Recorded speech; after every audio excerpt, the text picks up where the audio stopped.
रामनगरी अयोध्या में नेताजी सुभाष चंद्र बोस की जयंती पर शहर में निकाल गया सम्मान मार्च। नेताजी सुभाष चंद्र बोस राष्ट्रीय विचार मंच के तत्वाधान में निकाल गया सम्मान मार्च में आयुष मंत्री दयाशंकर मिश्र दयालु शामिल थे।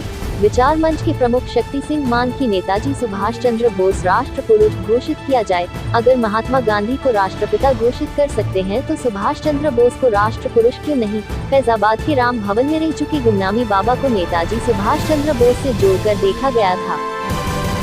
इससे सुभाष चंद्र बोस जी का एक विशेष लगाव रहा है और हमारे महानगर में उनसे संबंधित तमाम स्मृतियाँ जुड़ी हुई हैं। खैर वो दूसरा प्रश्न है।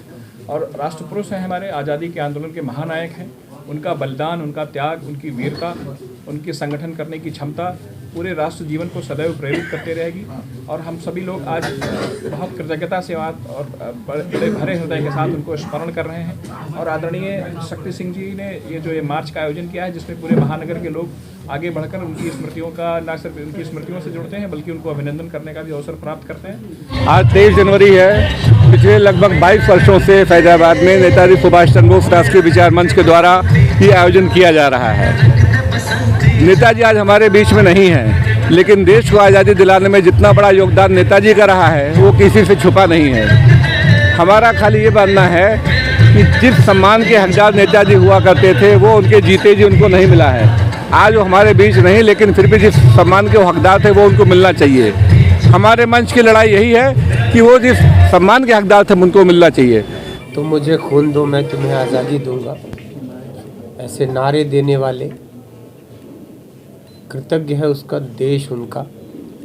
एक व्यक्ति कैसे कोई राष्ट्र प्रेम में, राष्ट्रभक्ति में, एक IFS थे वो, कि नौकरी छोड़कर देश सेवा का जो संकल्प उन्होंने लिया, राष्ट्रवाद उनमें कूट कूट कर भरा हुआ था। गुलामी के दौर में एक व्यक्ति अपनी ज़िंदगी जीना मुहाल हो जिसके लिए, उस दौर में उन्होंने एक पूरी सेना का गठन किया, आज़ाद हिंद फौज।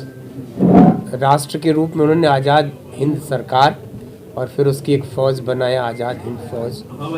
अंग्रेज़ों से लोहा लेते रहे। बहुत ही त्यागमयी जीवन है उनका। निश्चित ही इस देश के हर नौजवान को उनके जैसे व्यक्ति से प्रेरणा लेनी चाहिए। मेरे इस चैनल को सब्सक्राइब करना ना भूलें। अगर सब्सक्राइब नहीं किया है तो अभी कर लीजिए। धन्यवाद।